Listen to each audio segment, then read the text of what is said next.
Hello, my name is Brian D. Meeks, and tonight I'll be reading to you from my book, Underwood, Scotch, and Rye, satire about a snarky professor who has lost his way.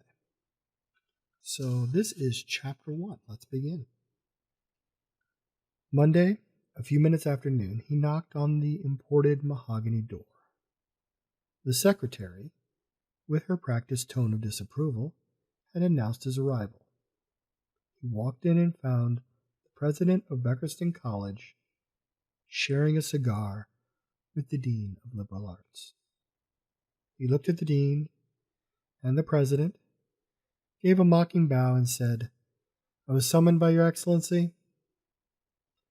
President Jonathan Grosvenor put out his cigar and said, "You're late.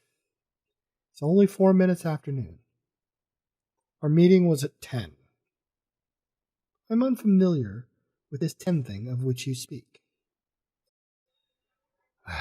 Maybe if you would get up at a reasonable hour once in a while, you would be. I'll have you know, I arose well before noon to make the trek to your hollowed tower." Dean Mary Shingle put her cigar down and said, "You live on campus. It's a 10-minute walk, and you didn't even bother to shave." "I didn't realize it was a formal gathering, Your Grace." The president took a seat behind his desk. Mary pointed to a chair and said, "The reason we've called you in today is we need you to take on an additional class. I'm far too busy with my novel, and, as I've told you before, I'll not teach the lowly freshmen their English." She looked at the president. A wry smile settled over the top of the sour look that was her norm. She said, "Arthur, we wouldn't think of burdening you with English 101. A much more exciting opportunity awaits you. You're being given SMS 301. Dear Mrs. Clayton has, well, let's just say she's become unavailable. I'm not familiar with this SMS 301, but I know that Mrs. Clayton has run off to Belize with that knobby-kneed buffoon from the history department, Doogie Howser. Donald Hauserman, and yes, they've left us in an unfortunate position. We have just over 100 bright-eyed students, many of whom have parents who are very generous and expect the class to be offered. We can hardly disappoint them, can we? I think you'll find that I am more than qualified to disappoint them. One might say there are few things I relish more than crushing the spirits of our...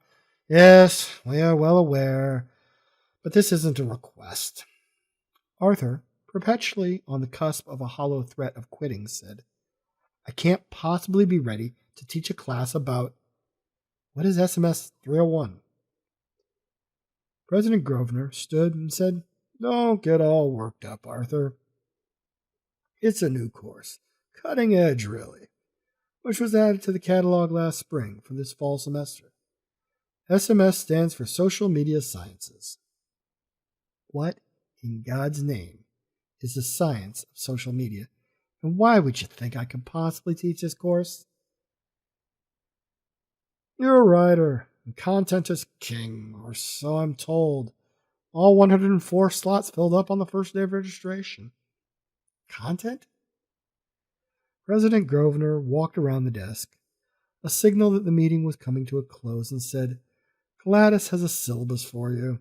You'll cover Facebook, Twitter, that sort of thing, but the main focus will be blogging. You do have a computer, don't you?" Arthur was stunned. He didn't hear anything after the word blogging. He did not personally own a computer, and barely tolerated the one that sat in the corner of his office.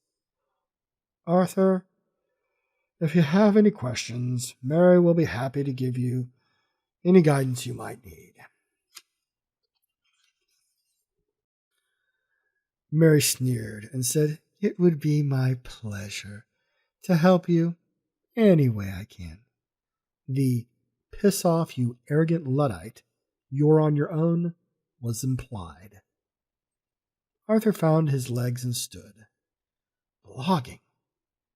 You want me to teach about blogging? I'd sooner be trampled by a wandering herd of pachyderms or teach sex education to a wondering pack of teenage boys than wade into the great unwashed masses that pour out their failed ambitions on the... He paused to affix disgust firmly to his face and continued, an octave lower, "Internet." "You'll be fine," President Grosvenor said, patting him on the back. Without looking back, Arthur said, "I know this is your doing, Mary. You will rue the day that you brought this to my door." I feel like I did that poorly. Without looking back, he said, "I know this is your doing, Mary, and you will rue the day that you brought this to my door." Mary said, "Have a lovely day, Arthur. Your first class is on Wednesday at the Peterson Lecture Hall, 8 a.m.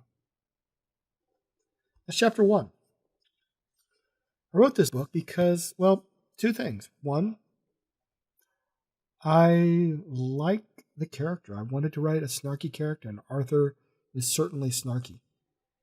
He's kind of lost his way, and I like a story about an anti-hero, and that's kind of what we've got here. And the second thing is, at the time, I was very much interested in social media. I guess I'm still interested in social media, but throughout the book, well, I don't really want to ruin it, but there are undertones of social media theory, if you will, stuff that I had learned and wanted to pass on. And so I kind of have two layers to the book, the story and then the undertone of things that you probably shouldn't do on social media, things that are not really helpful and what does help. And so that's kind of what Arthur discovers along the way.